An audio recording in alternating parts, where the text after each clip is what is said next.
dirasa maskiyah ya. Maskiyah. Majmu'ah wahidah ya, wahidah fakot ya. Ya, majmu'ah laisat majmu'atan ya, majmu'ah wahidah fakot. Baik, majmu'ah atsaniyah aw tsalitsah tafadhali taqdimuha Nam masykuran. ya, Nam ya Ustaz.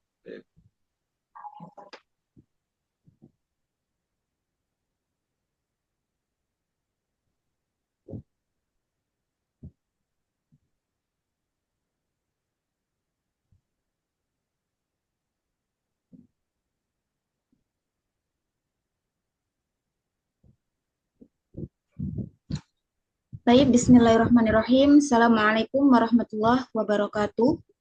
Waalaikumsalam warahmatullahi wabarakatuh. Waalaikumsalam.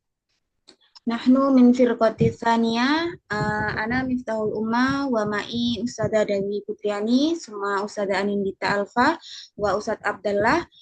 Fa insyaallah fi hadil lailah sana bahas anid dirasa al-alaqah, dirasa nama'iyah, dirasa masahiyah wa sana bahas aidon anid dirasa sababiyah muqaranah wa dirasa tajribiyah. Awalan satubayyin ma'a Ustada Dewi Putriani. Fadali ya Ustazah Dewi. Baik, Ustazah, syukran kasiran. Mungkin mubasyaratan Ustaz al-awalan apa Ustaz? Ana fil kharij. Una sobat sinyal Ustaz. Fisati al-bahri al-an. Oh,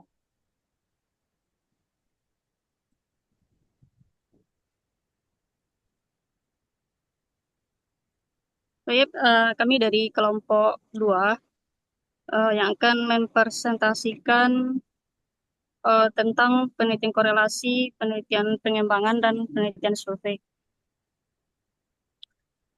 Lanjut, Ustazah. maaf, bukan pengembangan ya, penelitian perkembangan ya.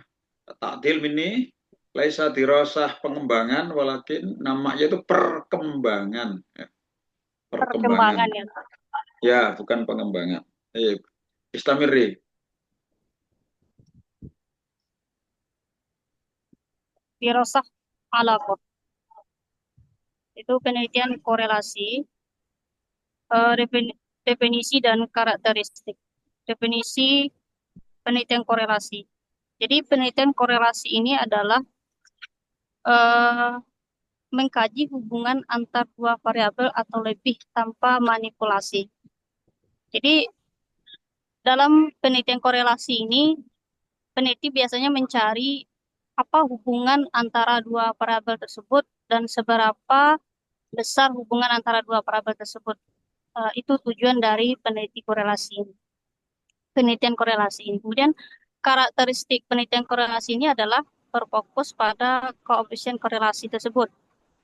Artinya tidak menunjukkan sebab akibat, dan ini juga yang membedakan penelitian ini dengan penelitian eksperimen di mana uh, kita tidak memberikan tindakan terhadap subjek yang mau kita teliti. Artinya fokus hanya mencari hubungan antara dua variabel tersebut, antara variabel X dan variabel Y.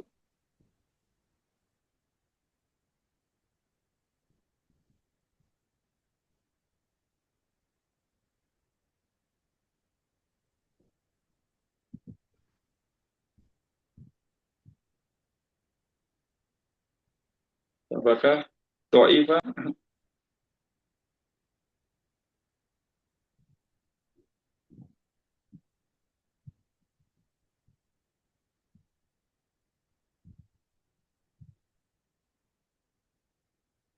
Asal غير واضح ya.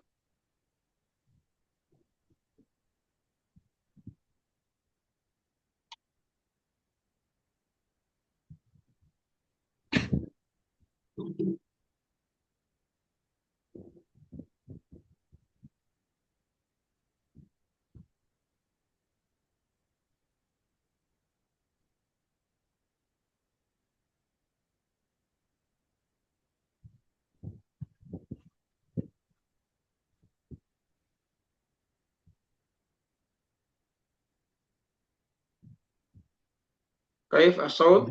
Hmm? As-saud ghair masbu' ya.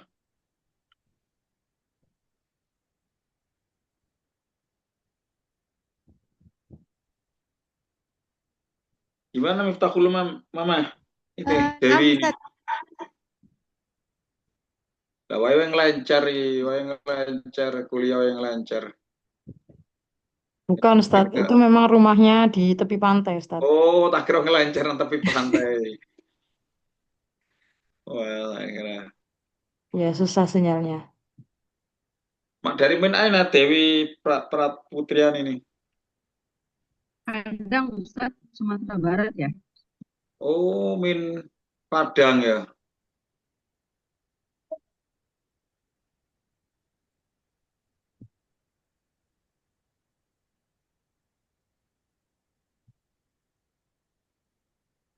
Oke, sambil menunggu Ustazah Dewi, mungkin saya bisa sedikit menjelaskan. Melanjutkan penjelasan dari Ustazah Dewi. Contoh penelitian korelasional. Definisi penelitian korelasional yaitu penelitian yang mengukur hubungan antara dua atau lebih variabel tanpa manipulasi. Menurut Sugiono, penelitian ini bertujuan menemukan ada atau tidaknya hubungan antara variabel. Karakteristik utama penelitian korelasional ini yaitu berfokus pada koefisien korelasi, tidak menunjukkan hubungan sebab akibat. Menurut Ari Kunto menyatakan bahwa penelitian ini menganalisis kekuatan dan arah hubungan variabel. Nah, adapun metode pengumpulan datanya bisa menggunakan survei, observasi, dan dokumentasi. Dan Creswell menekankan pentingnya instrumen yang valid dan reliable untuk menghasilkan data yang akurat. Dan adapun analisis datanya menggunakan teknik statistik seperti Pearson, Spearman, atau Kendall. Menurut Jali, pemilihan teknik analisis harus sesuai dengan jenis data penelitian. Gitu. Next, sudah. Langkah-langkah dalam penelitian korelasi. Yang pertama, menentukan masalah dan tujuan penelitian. Kita tentukan dulu masalah apa yang sedang kita alami dan tujuan dari penelitian ini apa. Yang kedua, yakni merumuskan variabel dan hipotesis korelasionalnya. Selanjutnya, menentukan populasi dan sampel penelitiannya. Lanjut ke nomor 4, yaitu menentukan instrumen penelitian. Kita mau pakai instrumen yang bagaimana, kita tentukan sebelum kita terjun untuk mengumpulkan data. Setelah itu, kalau sudah menemukan instrumen penelitiannya, maka langkah selanjutnya yakni mengumpulkan data. Setelah dapat datanya, kita analisis datanya dan menarik kesimpulan dan implikasi dari data yang telah kita dapatkan. Gitu. Selanjutnya, oke. Ini Ustadz Abdallah juga tidak ada kayaknya. Ustadz Abdallah. Belum Bagaimana join. ini? Belum join ya, Ustadz? Saya WA juga belum ada. Ya, Oke, lanjut. kamu aja mewakili. Iya, Ustadz. Metode analisis data selanjutnya yakni analisis data penelitian korelasi. Metode untuk menganalisis hubungan antar variabel menggunakan teknik statistik seperti Pearson, Spearman, dan Kendall-Tau. Menurut Sugiono, kekuatan korelasi ditentukan oleh nilai koefisien. Lanjut, sudah.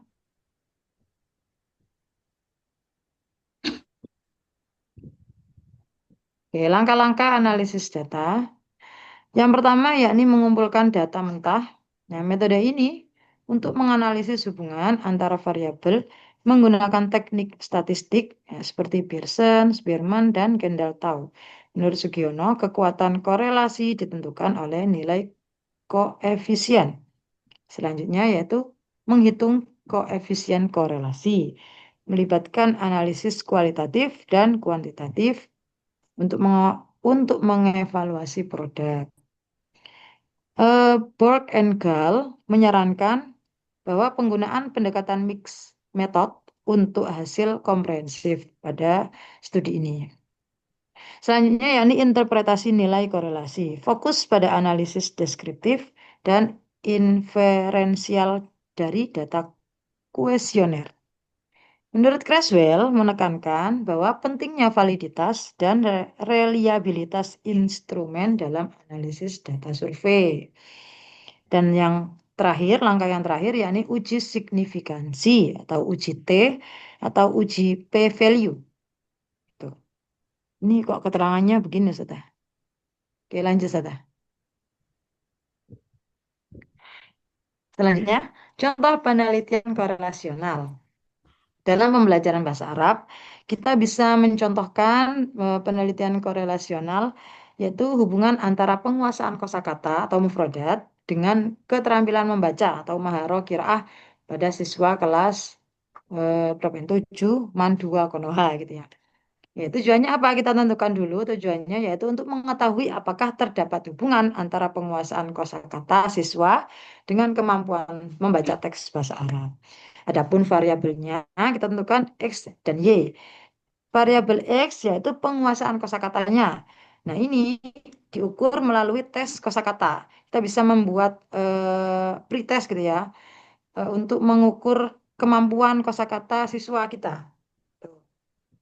Selanjutnya yakni yang variabel Y yaitu kemampuan membaca. Gimana mengukurnya? Caranya yaitu melalui tes membaca atau tes pemahaman bacaan. Kita bisa menyediakan teks qiraah untuk siswa, kita suruh membaca. Tuh. Kita ukur kemampuan mereka dari situ. Hasilnya, misal diperoleh nilai korelasi R 0,72 menunjukkan hubungan positif yang kuat. Artinya semakin tinggi penguasaan kosakata siswa, semakin baik pula kemampuan membaca bahasa Arab mereka. Tuh. Next. Nah, adapun kelebihan dan kekurangannya, eh, aspeknya, tujuan, proses, data, dan manfaat. Kelebihannya, nah ini kelebihannya, mengetahui hubungan antar variabel. Itu pasti tahu apa namanya, tahu nanti ketahuan hubungannya. Sederhana dan efisien. Yang ketiga yakni menggambarkan kondisi yang alamiah. Selanjutnya, dasar penelitian lanjutan. Nah, di studi korelasi ini bisa dikembangkan ke studi eh, lanjutan gitu, masih bisa dilanjutkan ke studi yang lain gitu ya. Adapun kekurangannya tidak dapat menunjukkan sebab akibat. Yang kedua, tidak melibatkan kontrol terhadap variabel. Yang ketiga, rentan terhadap pengaruh variabel lain. Yang terakhir yaitu interpretasi bisa salah jika asumsi statistik tidak terpenuhi. Oke, lanjut sudah. Nah, untuk dirasa namanya, apakah Ustadz Abdallah sudah hadir atau mau dijelaskan Ustadzah Miftahul Umah? Sudah, Ustadz Abdallah sudah join. Oke, tafadhol Tafadhol, Ustadz. Ustadz. Nggih.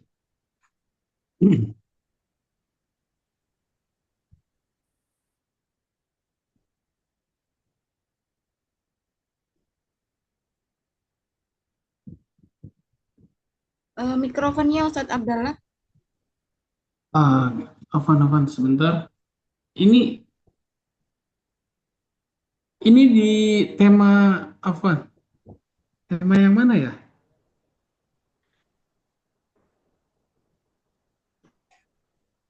Tema perkembangan itu di Rosa nama iya. Yang di Rosa namanya Ustadz. Dirasa namanya Ustadz. Sebentar, ini baru. Oh iya ya, sebentar. Mohon maaf, Ustazah, sebentar ini baru menyalakan laptop tadi ada urusan dadakan.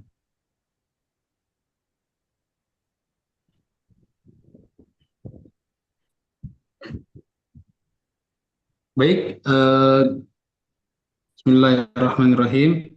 Mohon maaf atas keterlambatannya. Eh, di sini saya akan menjelaskan terkait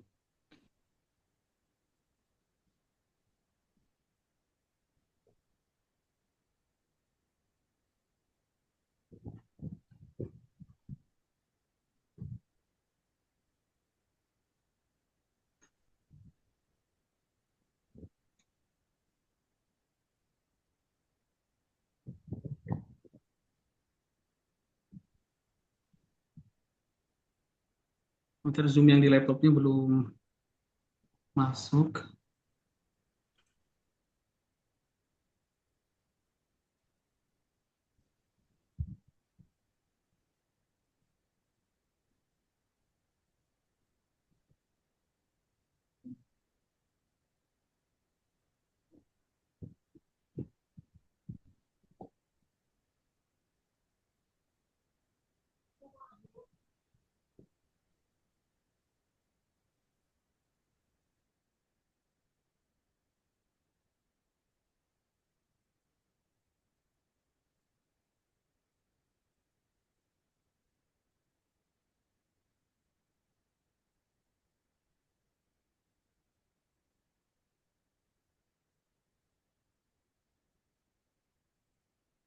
Baik, ini sudah nyala lagi. Dirosah an-namaiyah, Bismillah. Dirosah an-namaiyah, definisi penelitian pengembangan. eh, eh,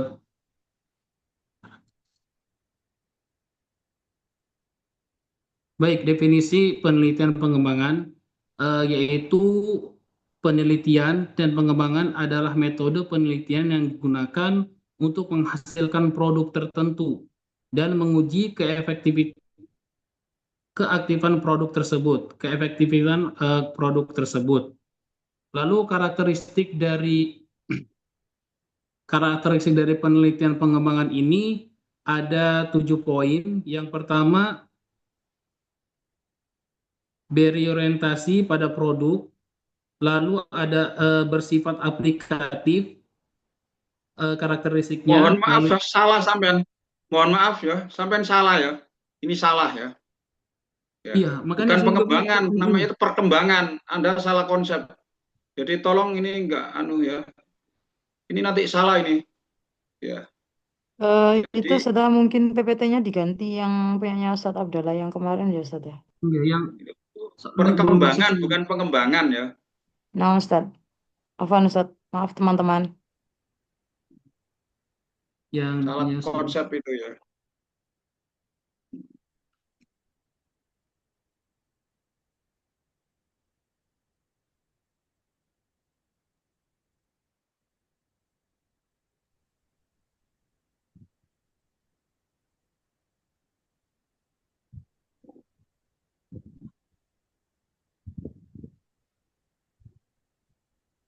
Kenapa kok tadi kok iya, pengembangan? dirosah nama iya, apa Ustaz?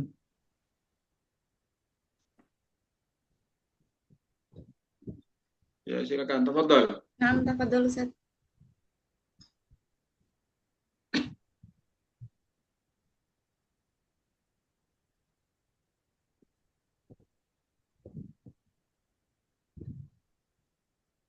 Nah, dirosah nama iya. Pengertian dari dirosah nama iya ini yang pertama penelitian yang mempelajari perubahan atau perkembangan suatu aspek yang dimana aspek tersebut adalah kemampuan, sikap, dan perilaku dalam kurun waktu. Lalu tujuannya adalah mengetahui pola pertumbuhan dan perubahan individu atau kelompok, mengidentifikasi tahapan perkembangan dalam bidang tertentu. Adapun ciri-ciri dari studi perkembangan atau dirosah namaiyah yaitu menggunakan pendekatan longitudinal atau waktu lama. Jadi waktunya ini cukup lama atau cross seksional, perbandingan antar usia. Dan fokus di dalam studi perkembangan ini yaitu dia fokus di aspek dinamis, bukan sekedar hasil akhirnya saja. Seperti contohnya mungkin studi perkembangan kemampuan bahasa anak usia 3-8. Nah, yang dimana penelitian ini dibutuhkan waktu yang cukup panjang. Inilah apa namanya yang dimaksud dari studi perkembangan. Jadi prosesnya ini cukup lama untuk mencari hasilnya. Lalu yang selanjutnya, mungkin slide selanjutnya Ustadzah minta tolong.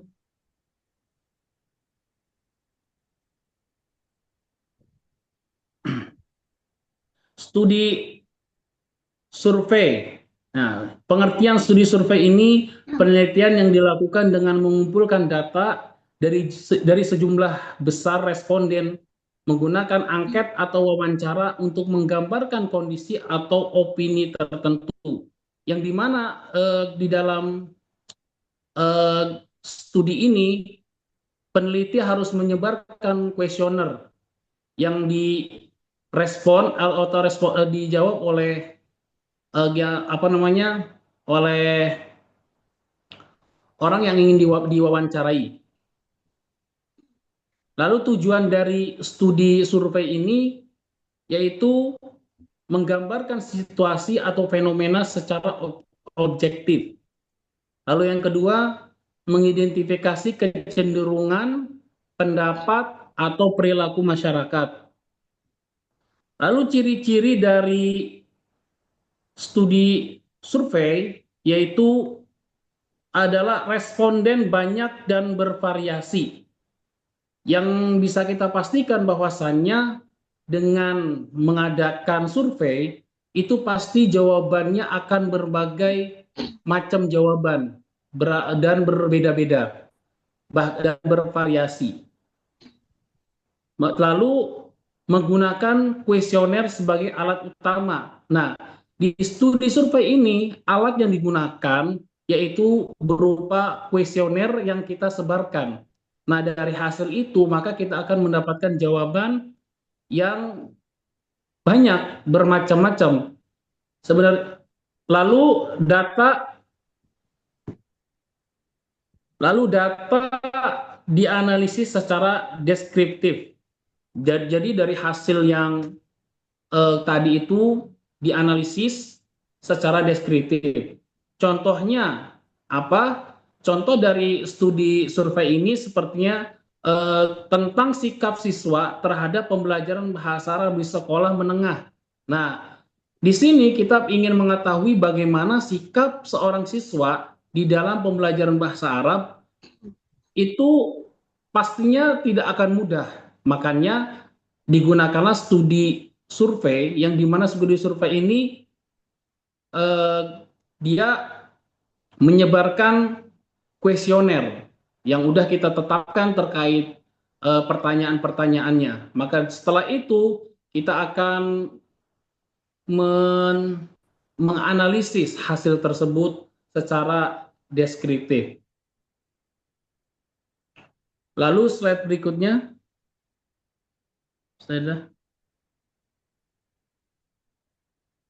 Nah, di sini ada perbandingan ketiga jenis studi. Di sini ada jenis studinya, ada tujuan utamanya, ada metodenya, ada hasil yang diharapkan, dan ada contoh. Jadi dari sini kita bisa membandingkan dari studi yang ada, yang sudah dijelaskan juga oleh Ustadzah Dewi sebelumnya. Di sini untuk dirasah al-alaqah, jadi hubungannya itu mengetahui hubungan antar variabel. Lalu metodenya korelasi. Hasil yang diharapkan itu ada koefisien hubungan, contohnya hubungan motivasi dan prestasi. Lalu yang selanjutnya adalah dirasah namaiyah. Nah, ini dirasah namaiyah yaitu studi perkembangan, yang dimana kita bisa melihat perubahan dari waktu ke waktu. Ya, jadi tahapannya cukup panjang. Mungkin kayak saya tadi contohnya dari umur 4 sampai 8, ini jaraknya kan panjang. Nah, ini kita bisa melihat perkembangannya dari situ. Yang dimana untuk mendapatkan hasilnya itu tidak cepat, jadi cukup lama.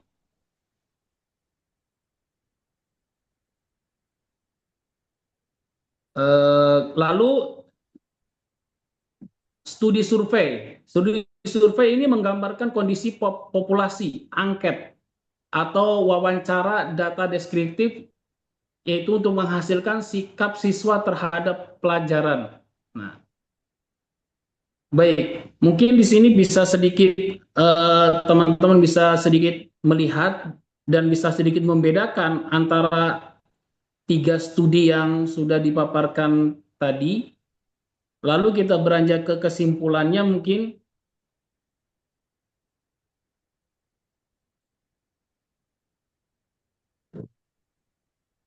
Mungkin langsung ke kesimpulan. Baik, kesimpulannya yang ada yang kita presentasikan dari ini, yaitu ketiga studi tersebut sama-sama penting dalam penelitian pendidikan. Jadi tidak ada penelitian atau studi yang tidak penting. Jadi pada kesimpulan yang ada bahwasanya setiap studi atau penelitian itu sama-sama penting. Seperti studi hubungan, gunanya apa studi hubungan itu? Gunanya untuk menjawab apakah ada hubungan antara variabel A dan variabel B. Itu yang dinamakan dengan studi hubungan. Yang dimana studi hubungan ini akan menjawab pertanyaan-pertanyaan seperti tadi, apakah ada hubungannya antara variabel A dan B. Lalu studi perkembangan. Nah, gunanya juga untuk apa? Yaitu untuk menjawab bagaimana perubahan terjadi dari waktu ke waktu. Nah, dengan adanya studi perkembangan, kita akan bisa melihat adanya perkembangan. Akan tetapi apa? Yaitu tadi, waktunya panjang. Lalu, studi survei. Nah, apa sih studi survei itu? Yaitu studi survei itu untuk menjawab apa? Bagaimana kondisi atau pendapat sekelompok orang. Nah, jadi setiap studi itu memiliki peran yang sangat penting. Jadi tidak ada yang tidak berperan ataupun tidak ada yang penting, karena semuanya sama-sama penting di dalam penelitian ini. Jadi semuanya bisa digunakan tergantung apa yang ingin kita teliti.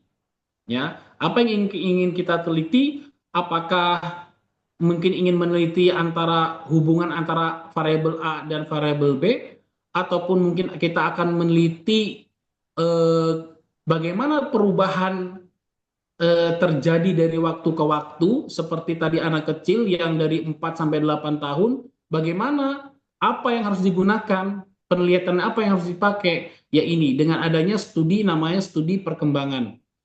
Studi survei ini juga sangat penting, karena kenapa? Kalau kita ingin mengetahui bagaimana kondisi atau pendapat sekelompok orang, ini yang kita gunakan, yaitu menggunakan studi survei. Karena dengan studi survei kita bisa mendeskripsi, menganalisis jawaban-jawaban mereka. Baik, mungkin cukup sekian dari Ana, dan mungkin nanti jika ada pertanyaan teman-teman bisa ditanyakan. Insya Allah saya akan menjawab semampu saya. Mohon maaf sebelumnya Ustadz ada keterlambatan. Syukron. Ini tanya jawab dulu apa langsung materi selanjutnya dulu, Ustaz? Tanya jawab aja mungkin cukup satu aja mungkin ya, karena waktunya. Ya. Ya. Untuk malam ini satu materi saja apa-apa. Betul, tanya jawab silakan. Uri soal ini. Udah, saya imam dulu. Sekarang Ustaz. Mau bertanya tentang survei, studi survei tadi ya. Kalau kita meneliti tentang motivasi belajar siswa, itu pasti kita menyurvei apakah dengan adanya pembelajaran menggunakan media, apakah anak-anak itu apa namanya menambah semangat, menambah motivasi, bahkan menambah nilai hasil belajar. tentunya di dalam lapangan itu pasti banyak terkendala. Contohnya ketika kita mengasih kuesioner, baik berupa pertanyaan melalui kertas atau Google Form, biasanya hal-hal yang eh, patut kita perhatikan adalah yang di luar perkiraan kita. Misalnya gini, di dalam pembagian Google Form kepada anak-anak untuk mengukur survei kepuasan atau seberapa eh, positif mereka atau respon mereka terhadap pembelajaran yang kita lakukan, itu kadang kita menemukan responden yang bias. Responden yang bias itu apa ya? Ketika kita memberikan Google Form itu tidak sesuai dengan yang kita harapkan. Itu bagaimana sih cara mengatasi eh, responden yang bias itu terhadap hasil survei yang kita lakukan? Syukran, Ustaz. Baik. Mbak Sail Asani, Ana Ustadz, tafadhal. menyambung dari pertanyaan Ustadz Umam tadi, untuk yang study survei itu, tentu kita butuhkan ada sampel ya. Nah, apakah ada teori yang menetapkan jumlah sampel dari sebuah penelitian? Kemudian akan muncul yang tadi bias itu, mungkin akan ada subjektivitas juga. Nah, membaca subjektivitas atau mengatasi subjektivitas itu sendiri bagaimana? Terus pasti ada apa namanya tuh? eh, apa namanya? Yang bisa diterima dari kesubjektivitasannya tadi itu berapa persen gitu. Eh, Ketika ada terjadi, mungkin kita membaca data itu sepertinya ini datanya kurang valid seperti itu. Yang terjadi di lapangan dengan apa yang kita dapatkan dari hasil survei. Kemudian juga satu lagi Ustadz, untuk studi perkembangan itu membutuhkan waktu gitu ya. Nah, adakah teori yang menetapkan teori lamanya waktu minimal atau maksimal dalam sebuah survei itu sendiri? Seperti itu. Syukran Ustadz.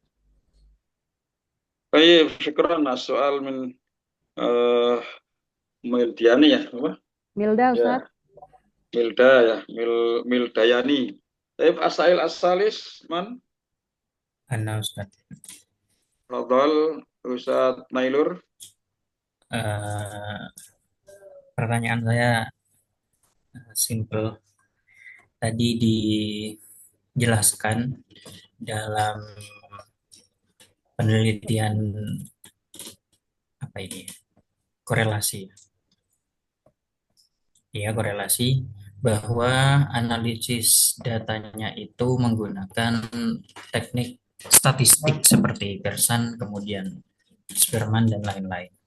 Nah, ini karena baru untuk saya yang belum pernah melakukan penelitian kuantitatif, saya ingin bertanya tentang Pearson, Spearman dan seterusnya itu dan Kendall itu tadi. Mohon maaf kalau ada penyalahan penyebutan, kalau ada salah penyebutan. Terima kasih, Ustaz. Pertanyaannya apa pertanyaannya? Soal minkum. Ini istilah yang baru untuk saya, Ustaz. Jadi mungkin bisa dijelaskan lebih dalam apa yang dimaksud dengan apa ini, Pearson, Spearman dan Kendall ini, Ustaz. Apa? Saya di teknik analisis data penelitian korelasi tadi teknik data ya. dijelaskan. Iya. Saya coba cari terusan di aplikasi kok kayak rumus-rumus gitu. Itu baru. Iya, emang rumus-rumus ya. Oke, silakan. Ya.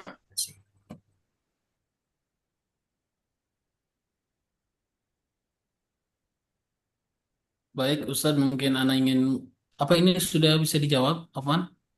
Tafadhal. Nah, baik, mungkin Ana ingin menjawab satu pertanyaan dari Mbak Ustadzah Mildayani terkait apakah jumlah responden ini memiliki ketentuan?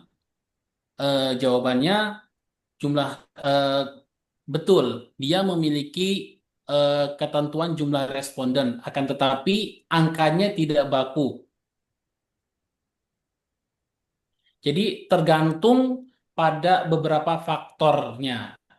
Jadi sebenarnya angka tersebut itu memang ada ketentuan, tapi tetap harus apa namanya maksudnya tergantung pada faktor yang akan diteliti tadi. Misalnya eh, kita memang ingin meneliti untuk kelas 7. Nah, 7 misalnya kelas 7 MTS. Nah, ini untuk responden ini bisa saja menggunakan hanya 2 kelas atau 3 kelas ataupun 1 kelas. Nah, dari situ juga kita bisa tetap apa namanya eh, bisa apa namanya mendapatkan hasil. Jadi pada dasarnya sebenarnya tidak ada ketentuan yang baku gitu. Tapi tetap bisa ditetapkan melalui faktor yang tadi yang apa yang akan kita teliti. Itu mungkin baru satu Ustadz yang bisa Anda jawab. Oh, Ya. Yang lain? Izin menjawab pertanyaan dari Ustadz Ya. Misbahul Umam. Tadi pertanyaannya bagaimana cara mengatasi responden yang bias terhadap survei yang kita lakukan. Mungkin cara yang pertama yaitu kita menggunakan pertanyaan yang jelas dan sederhana, menghindari apa namanya pertanyaan yang susah dipahami oleh responden. Misalnya ada pertanyaan, apakah Anda setuju bahwa media sosial meningkatkan sekaligus mengurangi motivasi belajar? Di situ kan terdapat kata atau kalimat yang berulang kali, yang mengakibatkan responden itu sulit memahami dari pertanyaan tersebut. Jadi bisa diperjelas lagi kalimatnya menjadi apakah media sosial meningkatkan motivasi belajar Anda? Seperti itu. Untuk yang kedua mungkin merahasiakan responden. Jadi kita merahasiakan identitas responden tersebut. Seperti itu, Ustaz. Atau barangkali ada teman-teman yang mau menambahkan?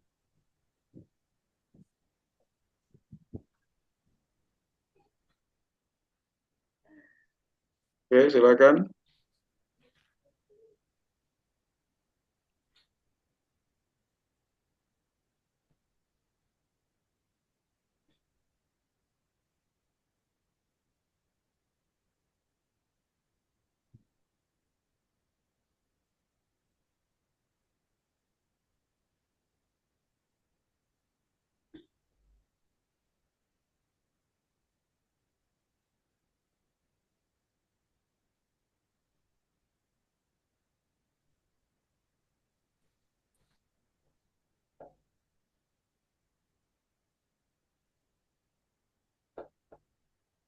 Soal yang lain, Ustazah, ada lagi nggak?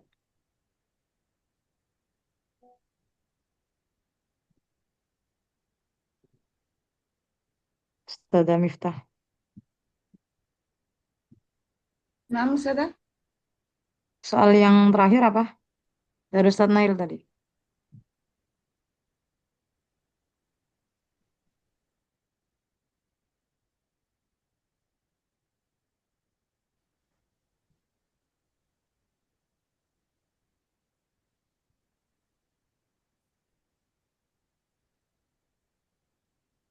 Sepertinya untuk pertanyaan Ustadz Nailur Rahman, kami pasrahkan pada Ustadz Ainin saja, karena kayaknya kita juga belum memahami tentang itu tadi ya, korelasi Spearman dan lain-lain. Ada pertanyaan lagi? Tinggal satu aja Ustadz tadi yang Sebetulnya kami sudah menjelaskan tuntas saat kami membahas tentang pendekatan dalam penelitian itu ya. Ya. Cuma kayaknya file saya nggak dibaca, sehingga file yang disampaikan tadi ya kurang kurang mungkin ambil dari AI ya gimana ChatGPT, ya nggak tahu itu. Karena ChatGPT itu kelemahannya tidak ada rujukannya itu ya. benar atau salah juga nggak tahu itu ya, pokok diterima aja itu ya. Ya. Yang dibahas pada malam hari ini ada 3 ya. Ada yang disebut dengan korelasi, kemudian yang kedua perkembangan, bukan pengembangan ya, tadi Abdallah itu salah itu, perkembangan. Terus yang ketiga itu adalah survei. Saya mengulas lagi. Korelasi itu penelitian untuk menguji teori, tetapi tidak memberikan perlakuan. Ya, korelasi. Misalnya menghubungkan satu variabel yang satu dengan variabel yang lain. Tadi pagi ada mahasiswa S1 saya mengajukan proposal skripsi korelasi, saya tolak gitu ya. Karena korelasinya nggak jelas ya. Korelasi yang sudah ketinggalan zaman. Dan memang korelasi yang hanya apalagi ada 2 variabel gitu saya tolak aja ya. Hubungan antara kemampuan baca Al-Quran dengan apa tadi itu ya. Itu sudah ketinggalan zamannya. Jadi korelasi itu penelitian untuk menghubungkan suatu variabel dengan variabel yang lain. Variabel itu ada 2, variabel X dan variabel Y. Variabel X itu variabel independen, al-mutaghayyir al-mustaqil. Variabel Y variabel dependen, variabel terikat, al-mutaghayyir at-tabi bahasa Arabnya itu ya. Ya, itu. Korelasi itu tidak, sekali lagi, untuk menguji teori tapi tidak memberikan perlakuan. Beda dengan eksperimen, hubungan antara minat dan kemampuan membaca bahasa Arab. Ya, tinggal minatnya sudah ada yang pada diri masing-masing siswa. Dinilai dikumpulkan di datanya dikumpulkan bagaimana minat siswa dengan angket misalnya itu ya. Kemudian hasil angketnya kan nanti diberi skor-skor. Terus nanti dites hasil belajarnya, kemudian dihubungkan apakah si minatnya tinggi itu diikuti oleh kemampuan belajar yang tinggi. Itu ya. Nah, itu apabila 2 variabel. Kalau korelasi bisa dengan berbagai variabel, multivariabel. Makanya tadi kalau ya korelasi pengumpulan datanya dengan survei, observasi. Jadi dari mana sumbernya itu ya? Iya, pengumpulan data korelasi itu ya dengan itu dengan angket ya, dengan tes ya itu ya. Kalau survei itu kan penelitian lain ya. Jenis penelitian eh, bukan salah satu teknik pengumpulan data. Pengamatan mungkin pengamatan, tapi pengamatan itu lazim tidak dikorelasi, tapi di mana cenderung pengamatan untuk kualitatif. Nah, variabel itu bisa lebih dari 1, 2. Misalnya namanya multivariabel. Misalnya hubungan antara kemampuan tata bahasa dengan kemampuan berbahasa Arab. Kelihatannya itu hanya 2 variabel, tapi itu bisa bermacam-macam, bisa 12 variabel. Kemampuan berbahasa Arab kan ada 4, menyimak, kalam, kiroah, kitabah. Nanti masing-masing dihubungkan, hubungan antara tata bahasa dengan istimak, hubungan antara tata bahasa dengan kalam, hubungan kemampuan tata bahasa dengan kiroah, hubungan kemampuan tata bahasa dengan kitabah. Nah, maharul lugawinya 4 tadi sebagai variabel X, variabel terikat, tata bahasa sebagai variabel X, Y tadi Y, yang X itu kemampuan tata bahasa, variabel bebas, variabel X, dan Y-nya itu kemampuan tata bahasa, kemampuan berbahasa Arab yang menyimak sampai kitabah. Lah, itu masing-masing itu akan muncul korelasi juga, hubungan antara menyimak dengan kalam, hubungan antara menyimak dengan kiroah, hubungan antara menyimak dengan kitabah. Hubungan antara kalam dengan kiroah, hubungan antara kalam dengan kitabah, hubungan antara kiroah dengan kitabah itu multivariabel, bisa 12 variabel itu. Ya, yang semula jadi variabel Y bisa jadi variabel X, ya. Dan itu bisa muncul sesuai dengan analis datanya ya. Kalau korelasi 2 variabel hubungan antara minat dan hasil belajar itu cukup dengan produk momen aja itu di SPSS. Itu 1 menit selesai itu, bukan 1 menit, 2 detik selesai kalau data sudah di entry ya. Ya, anunya, dan itu R, koefisien korelasi, bukan T. Tadi salah itu. T itu uji beda ya. Uji beda bisa untuk ex facto atau untuk eksperimen T itu. Ya. Tolong tadi itu ambil dari mana itu uji T itu ya. Atau kalau multivariabel seperti tadi 12 variabel itu menggunakan regresi ganda.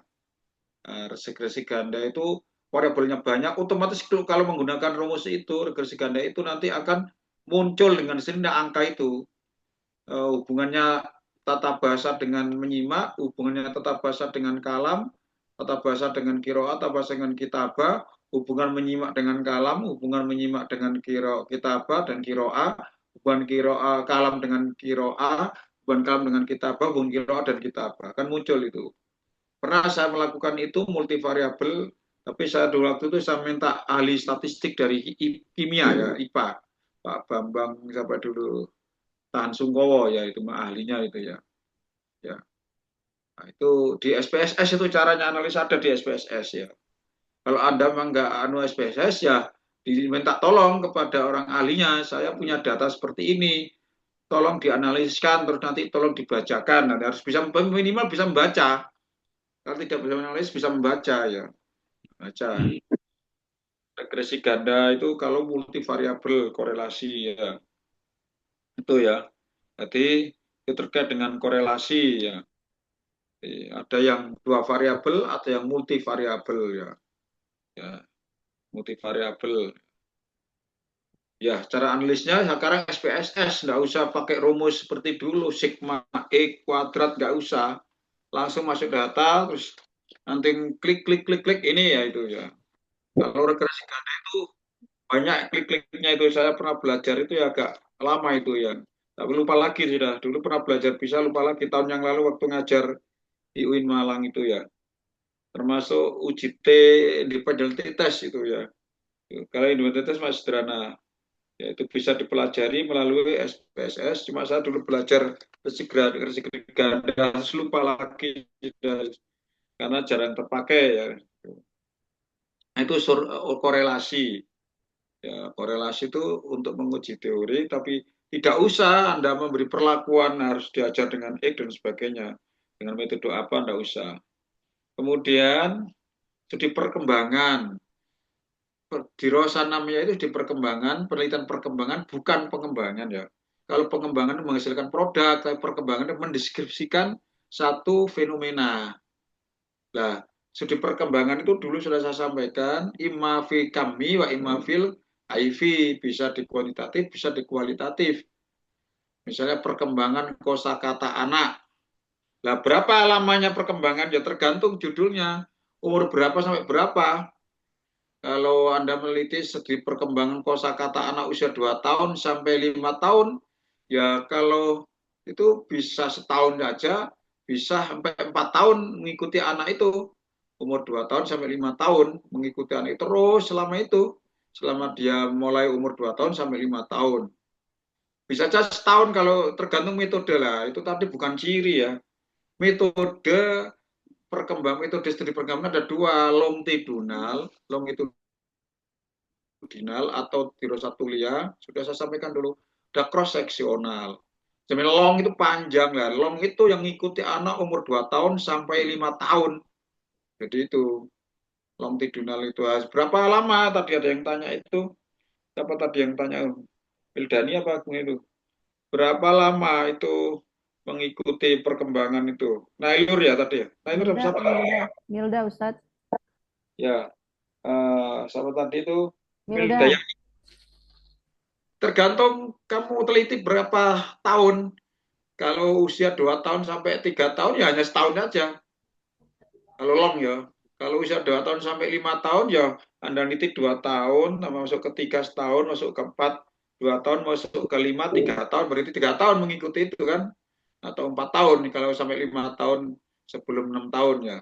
5 tahun akhir ya, 4 tahun. Tetapi ada 2 cara yang kedua, cross seksional. Tadi kalau long itu siswanya sama. Misal Ali dan Ahmad ya itu diikuti mulai, nggak usah banyak-banyak. Kalau banyak nanti ruwet itu. Cukup 1-2 anak aja. atau satu anak saja, diikuti umur 2 tahun sampai 5 tahun. Sekian 4 tahun ngikuti anak itu terus. Lah kalau cross itu judulnya itu sama, perkembangan kosakata 2 tahun sampai 5 tahun, tetapi anaknya berbeda-beda. Anak 2 tahun dinamanya Ali dan Ahmad. Anak umur diambil anak usia 2 tahun, diambil anak usia 3 tahun, diambil anak usia 4 tahun. Nah, gitu. Nanti yang 2 tahun itu sampai tahun ketiga, usia ketiga, 3 tahun sampai usia keempat, 4 tahun masih usia kelima. Anaknya beda. Anak beda, tapi beda anak, beda usia lah.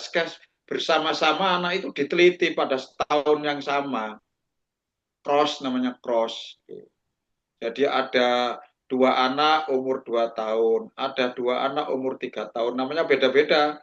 Ada 2 anak umur 4 tahun. Nah, karena umur 2 sampai 5 tahun kita ikuti setahun saja. Kita teliti dalam waktu 1 tahun ke 6 anak itu dan usia yang berbeda. Terus kemudian diambil rata-rata usia anak 2 tahun ke 3 tahun itu perkembangannya 50 kata. Anak 3 tahun ke 4 tahun perkembangannya 50 kata. Anak 4 tahun ke 5 tahun 50 kata. Berarti rata-rata perkembangannya 5 tahun ke 150 dibagi 3 kan itu. Itu namanya cross ya, cross seksional itu. Masing-masing punya likulli hadhi tariqah mazaya wa naqais ya. Mazayanya kalau Lomptik dulu anaknya itu konsisten ajak, anaknya sama dan validitasnya tinggi karena anaknya itu tidak di cross dengan anak lain. Tetapi lemahnya itu ketika umur 2 tahun diteliti, umur 3 tahun di kecelakaan gagal otak lah, itu sudah tidak bisa diteliti ya. Ya, perkembangan bahasanya sudah terganggu ya. Itu long dan cross itu perkembangan bukan pengembangan. Lah, dirosan nama itu bisa kualitatif. Tadi kan angka-angka jumlah kosakata ini enggak. Misalnya perkembangan pragmatik, bahasa pragmatik anak usia 2 tahun sampai 4 tahun itu nanti dilihat di sana itu. Ya, dilihat jadi itu kualitatif, nanti muncul apa bahasanya, apa bentuk pertanyaan, bentuk perintah dan sebagainya, nanti akan muncul bahasa itu pragmatiknya. Misalnya tidak semua pragmatik diambil aja. Perkembangan tidak tutur anak usia 2 tahun sampai 4 tahun. Berarti 2 tahun mengikuti anak itu. Dan itu kadang-kadang teman-teman dulu dari luar Jawa itu kuliah di IKIP, Jawa IKIP itu kadang-kadang meliti anaknya sendiri. Perkembangan tidak tuturnya anak itu diteliti sendiri. Perkembangan pragmatik anak itu sendiri. Jadi nanti misalnya ditemukan bahwa selama usia sekian sampai sekian itu ada sekian jenis tidak tutur, ada tidak tutur langsung, tidak langsung misalnya gitu. Nah, itu nanti akan, nah itu kualitatif itu ya. Itu perkembangan. Tadi bahwa survei itu untuk memperoleh pendapat orang lain, keyakinan orang lain ya. Kemudian untuk menilai apa? Ra'yul am ya, pendapat umum publik ya. Itu. Nah, pertanyaan sekarang bagaimana supaya tidak bias responden itu ya. Makanya kadang-kadang responden itu ngisi senanya sendiri, bias akhirnya. Nah, supaya nggak bias, pertama angket yang disebarkan itu disusun dengan bahasa yang lugas, gampang difahami. Ya, jangan sampai bulat bahasanya. Yaitu supaya respondennya itu gampang untuk menjawab. Ya, kalau dia ruwet memahami angketnya, seenaknya dia sulit dipahami, seenaknya ngisi gitu aja ya. Kemudian nanti akan jumlah sampelnya berapa? Ya, ini sebenarnya kalau berbeda sampel itu di S1, saya nggak mau sampel lagi ya. Sampel lagi.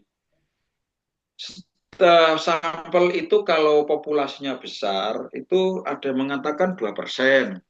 Ya, 2% atau 1%. Macam-macam itu ya. Yang penting sampel itu mewakili populasi. Ya, itu coba itu berapa persen itu apa itu quick count itu ya. quick count itu hanya berapa persen nih? Ada 1% dari sekian juta itu hanya diambil 4.000 TPS misalnya gitu, 400 TPS ya itu. Paling nggak sampai 5% itu quick count itu ya. Jadi relatif memang ada suatu pendapat mengatakan jika sampelnya besar itu ya sekitar 5% itu ya. Ada yang 10%, 5% ya. Tergantung nanti sampelnya itu. Kalau besar ya sampelnya persentasenya nggak terlalu banyak karena sampelnya besar. Ya, kalau semuanya nggak mungkin. Misalnya ada quick count kemudian semua KTPS diteliti enggak, ya di sampel aja. Ya, berapa persen diambil TPS. Misalnya di Malang ini ada 1.000 TPS, diambil 50, berarti kan 5%, 50 TPS. Ya. Nah, setelah mengambil persentase, itu tempatnya. Jadi selain apa itu ada namanya itu eh, apa cluster sampling daerah wilayah. Cluster sampling itu wilayah. Di macam-macam cara membuat sampel itu ada cluster sampling, ada dengan undian, ada sampel sistematik, ada stratified sampling ya, sampel bertingkat ya. Di wilayah jangan diambil di kampung semua, jangan ya. Kalau di Malang ini, kota Malang, ada perumahan, ada perkampungan masyarakat penduduk asing, harus diambil, jangan diambil di perumahan semua. Nah, itu karena pola pikir orang perumahan berbeda dengan pola pikir orang di kampung-kampung ya. Orang perumahan kan kebanyakan educated ya, tinggi educatednya, sehingga nanti ya mungkin ya harus semua wilayah mewakili itu.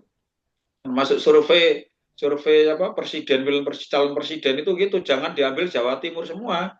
Katakan pemilihnya itu 100 juta atau 50 juta ya, atau 100 juta lah, katakan 100 juta pemilihnya, itu diambil aja misalnya 100.000, 10% ya, ya 1% ya itu, 1% atau ya 1%. Nah, nanti 1% itu jangan diambil Jawa semua, harus mewakili namanya stratified cluster sampling wilayah, ada Jawa Timur, Jawa Tengah, Jawa Barat, nanti ada Sumatera, ada Papua dan sebagainya, harus diambil semua itu, mewakili kewilayahan. Terus juga ada namanya sampel stratified sampling, sampel bertingkat. Itu diketahui bahwa masyarakat Indonesia itu profesinya bermacam-macam, harus diwakili. Ada yang guru, pegawai negeri, non pegawai negeri itu harus diwakili. Jangan diambil pegawai negeri semua atau pegawai swasta semua, nggak harus diwakili sih. Itu namanya stratified sampling, dan itu mewakili semua populasi bangsa Indonesia yang punya hak pilih. Yang sampai dipilih yang Jawa semua bias namanya, itu nggak bagus. Itu yang pertanyaan Mildayani tadi ya, berapa lamanya dan berapa jumlah sampelnya ya, itu ya tentang survei ya. Itu saya kira itu perjelasan saya, dari baik itu menjawab pertanyaannya Mas Miftahul Umam tentang bagaimana supaya tidak bias ya. Tadi saya katakan, dan gini, angket itu sebelum disebarkan harus divalidasi uji keterbacaan ke orang lain.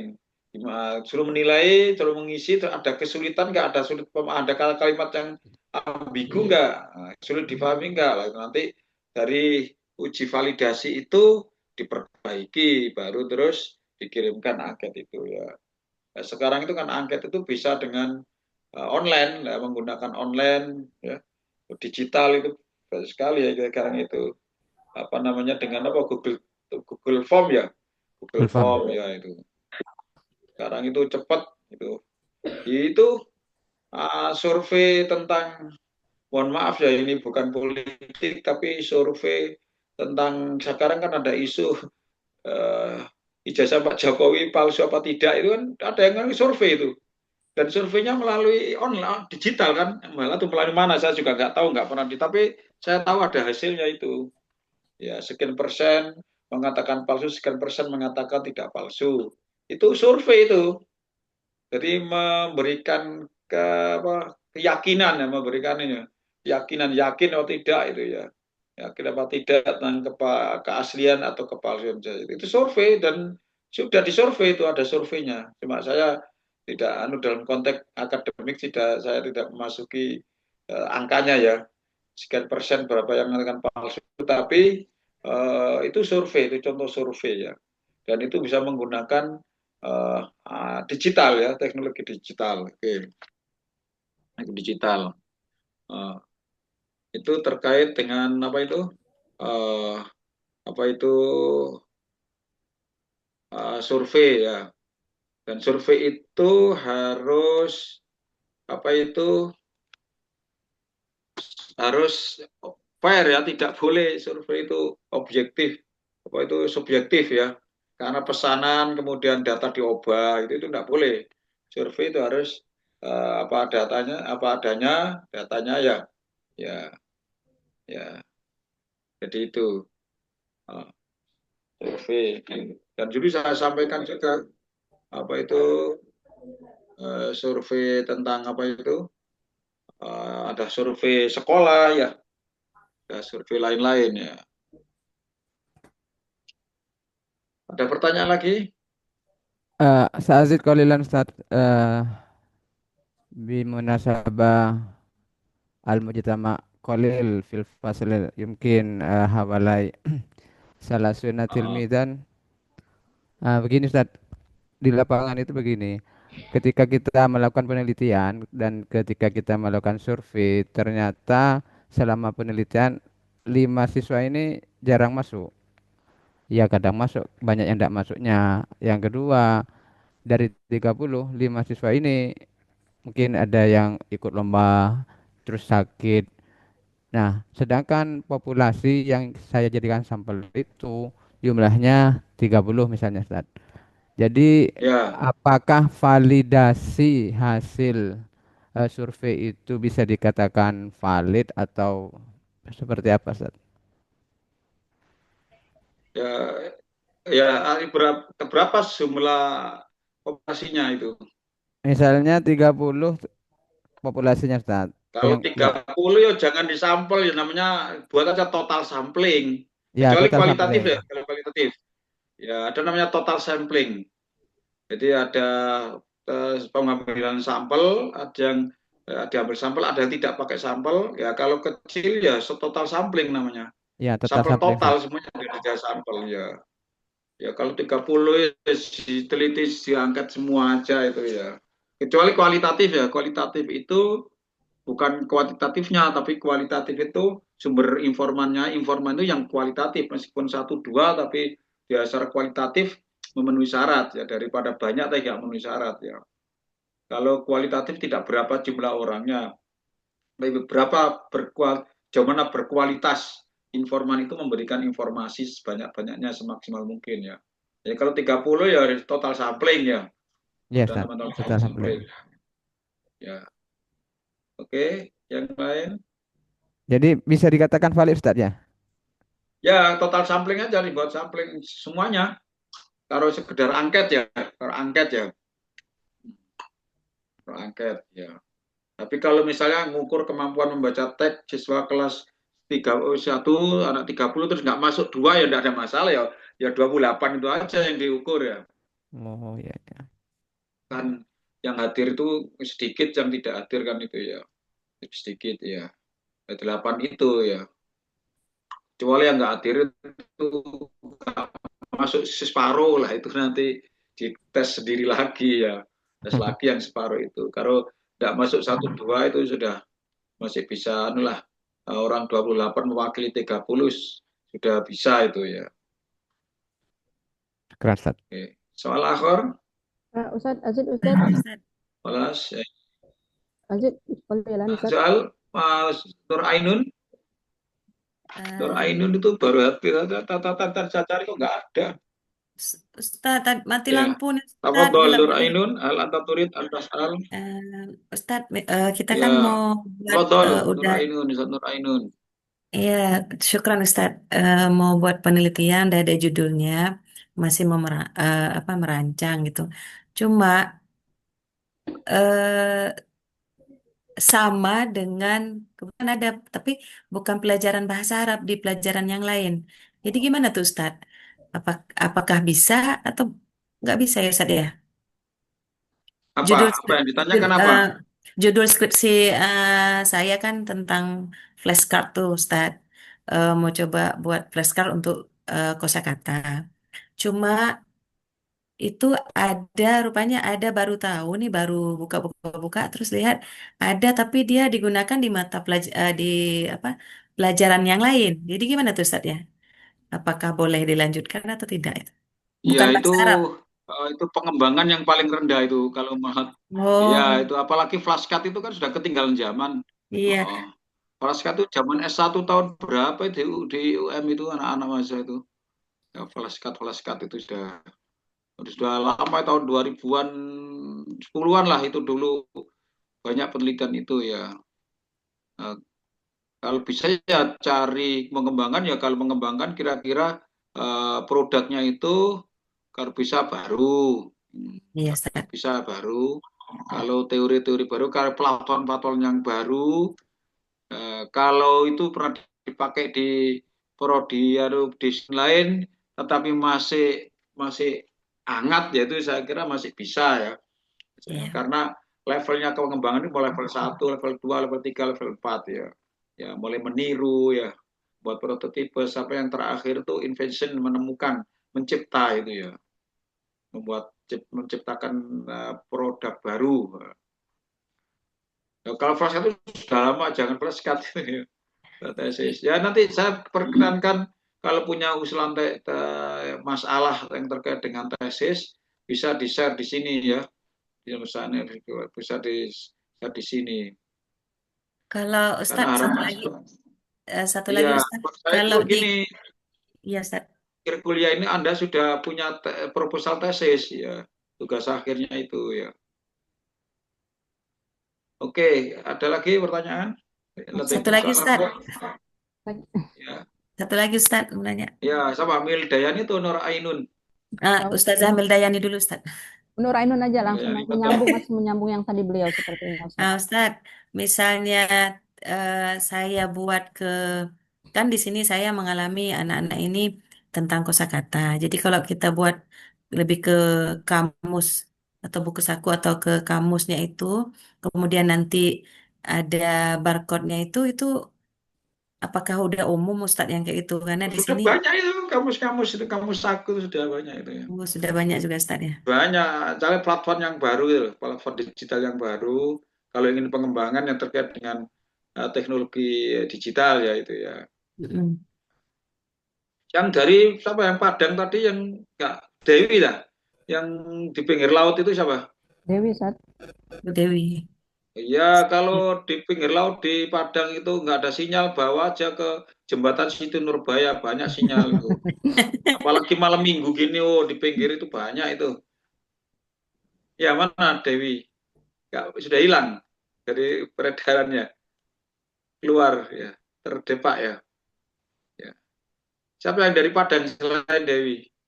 Manminggu min Padang siwa Dewi. Oke Ustaz. Wildayani. Bangka Belitung Ustaz. Siapa? Ana Bangka Belitung, Ana min Bangka Oh, Bangka Belitung. Belitung. Ya, ya. Ya kalau Dewi tadi di pinggir laut gak ada sinyal ya pindah aja ke jembatan Situ Nurbaya itu. Banyak sinyalnya, apalagi malam minggu, waduh, rame di sana ya. Baik, itu hanya intermezzo aja tadi ya. Soal akhir, Maafi. Ustaz, masih ini juga masalah untuk Ya, silakan Nur Ainun. Milda lagi Ustaz. Tafadhol. Untuk rencana tesisnya itu pengembangan gitu, Ustaz, dengan produknya itu Ya, produknya bahan ajar gitu. Melalui ini anak baca itu ada CEFR gitu ya. Nah, oh untuk CFR, ya Common Europe itu ya. framework of reference language itu. Nah, itu bisa Ya. itu sudah spesifik atau untuk pembelajaran bahasa Arab Bisa itu, jadi pengembangan bahan ajar, kalau berbasis CFR, CFR itu tingkatannya macam-macam, A1, ya, B1, ya. Sampai Mm-mm. C berapa itu ya? Mm. Beginner, Ya, pemula, ya. intermediate, sampai yang terakhir tingkat tinggi itu ya. Mm-mm. Ya. Oke. Misalnya pengembangan buku ajar berbasis pada level beginner berbasis CFR atau ACTFL, American Council bisa itu ya. Itu Mm-mm. ya. Ya, untuk Yang nanti capaian pembelajarannya itu anaknya bisa pada level beginner ada A1, A2, B1, B2, C1, C2 itu kalau salah itu ada. ya saat betul. Dan masing-masing itu punya indikator-indikator yang jelas kemampuannya itu ya. Mm-mm. Ada Eropa, Al-Marja Al-Europi, ada Al-Marja Al-Amriki ya, ya. ACTFL, American Council, apa itu? Foreign Language Teaching ya, ACTFL itu ya. Oh, terus Yang untuk paling teori. sederhana itu CFR Eropa ya, yang paling sederhana kategorinya. Kalau ACTF itu banyak sekali itu. Mulai mubtadi itu bagi 3, mulai mubtadi, mutawasid, terus mutafawik, mutamayyiz ya itu kan. Ya. Dan masing-masing mubtadi juga punya tingkatan 3, mubtadi, mutawasid, mubtadi munkhafid, mubtadi mutawasid, mubtadi murtafi. Kemudian mutawasid munkhafid, mutawasid murtafi, mutaqaddim munkhafid, macam-macam, masing-masing punya level dasar, menengah dan tinggi. Yang tidak ada levelnya di ACTFL itu hanya mutafawik, unggul, dan mutamayyiz ya, istimewa ya. Oke, itu. Terus untuk teorinya itu Ustaz, untuk membahas Itu banyak di internet itu, buku tentang itu banyak di browsing, berbahasa Arab ada itu. CRF itulah. Nanti dipilih aja kamu kira-kira yang cocok dengan bahasa Arab di kelasmu itu level apa? Level beginner apa level di atasnya itu. Nah, di sana ada menyimak, ada sampai kiroah, kalam, kitab itu ada semua itu indikator-indikator kompetensi yang dijelaskan ya dari yang menjelaskan dari masing-masing level ya. Ya. Nah, Al-Marja Al-Europi ya. Al-Europi ya. CFR Common Europe Framework Foreign Language FR foreign ya. Framework of Reference of Language. Framework ya itu. Al-Itor Al-Marja'i Al-Europi. Bahasa Arabnya itu ya. Yang paling sederhana memang itu Eropa, yang paling kompleks dan rigid itu ACTFL Amerika ya. ACTFL. Ya, ACTFL. F itu Foreign Language, L American Council Teaching of Foreign Language, nggak salah gitu ya. Itu rigid sekali itu ya. Nah, itu buku-buku banyak, saya punya literatur tentang itu, bahasa Arab ya, bahasa Inggris, bahasa Arab. Itu saya mendownload dari internet bisa itu. Pokoknya ada sumbernya, ada penulisnya ya. Jangan sing liar, nggak jelas penulisnya itu ya. Oke, silakan kalau untuk mengembangkan dengan teori itu silakan. Ya. Siapa yang nanti berarti pengembangan zaman di Rosatatwir ya, man. Nanti yakni ya Pak bin Usul Qadim ya, insya Allah Pak di Rosatatwir ya. Tatwir ya.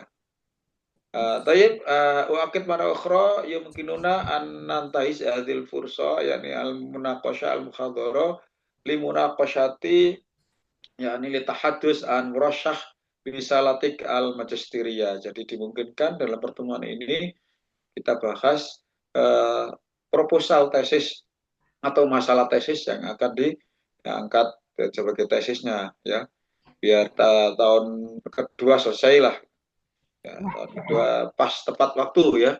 Amin, amin. Nah, insyaallah. Ya, yang alumni Gontor sampai itu data di Gontor banyak itu kalau mau ke sana. Apalagi laisa kullu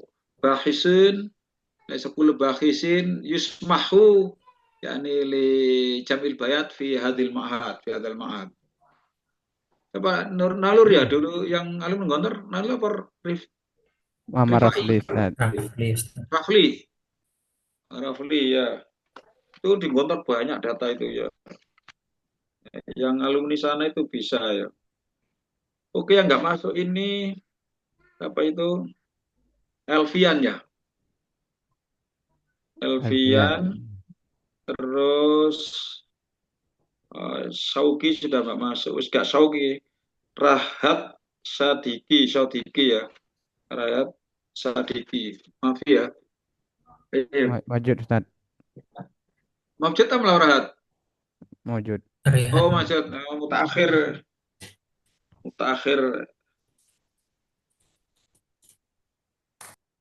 Ya, mutakhir sudah mau keluar, sudah mau selesai cuma masuk itu. Latihkum soal akhir. Wa ilah nakhtatim birasat al-yaum bi qiraatil hamdalah. Alhamdulillahirabbil alamin. Fil usful qadim insyaallah. Wassalamualaikum warahmatullahi wabarakatuh. Waalaikumsalam warahmatullahi wabarakatuh.